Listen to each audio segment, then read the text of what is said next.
I have no rights, which means no voice, which leads to exclusion. We'll be adopting the standards that most other countries in the world have adopted. And causes discrimination. I've got 2 children with disabilities, and it's their future. Thousands of hours and a great many years later, 2017, where are we? All of us on the ground that are here 4 years later, it's hurting and it's frustrating. No change. Every year, it's more and more about what they've done, but actually they never answer the question about have they delivered the end goal, which is the UN Convention, and the answer, of course, is no. No rights. We've been hearing the same thing for 3 or 4 years, and not enough progress is being made. No voice. Disabled people, we no longer want crumbs from the master's table. That is no longer acceptable. It never was acceptable, but it's no longer acceptable in the 21st century. In one of, and I've said this so many times here, in one of the richest countries on the planet, disabled people don't have rights. And the states of Guernsey cannot find the resource, the clerical resource, to move this forward. And I believe that's morally, as well as everything else, reprehensible. That poem you heard at the start of this piece was Andre's, about his struggle to improve the rights of people with disabilities in Guernsey. He's been fighting that cause for decades now, and 4 years ago, he felt he'd come some way towards victory. Everybody was elated, everybody was feeling really, really positive, everybody was looking forward to the future. We got a unanimous vote. We didn't get a majority of it, we got a unanimous vote from all of the deputies about moving forward the disability inclusion strategy.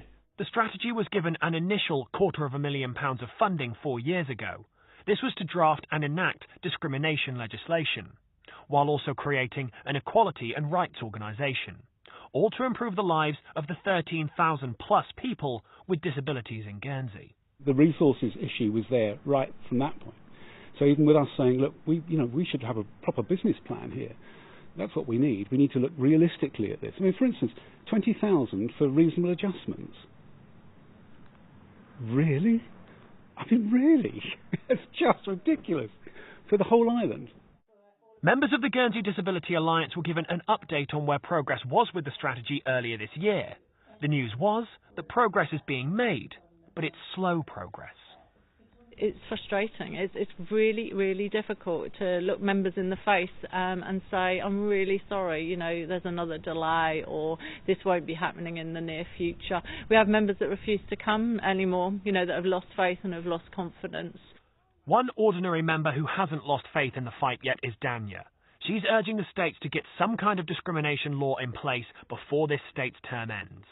There's 13,000 of us, and I don't even feel we have a voice in the states.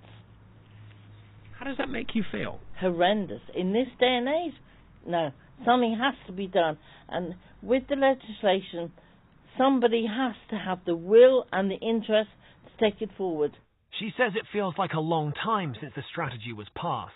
There was, 300 of us on the steps, brilliant, and we felt, yes, we're moving forward. But now, absolutely nothing. For those 300 people on the steps of the states, current politicians say there is some hope. We've got an agreement to put more resource into it this year so that we can hopefully move from saying it's coming soon to here it is. There are things that are happening, but I think this issue of the legislation is so important that we do need to treat it in a slightly different way. And this 300 and the many other people with disabilities in Guernsey will be hoping that different way may start to move things in the right way. John Fernandez, ITV News.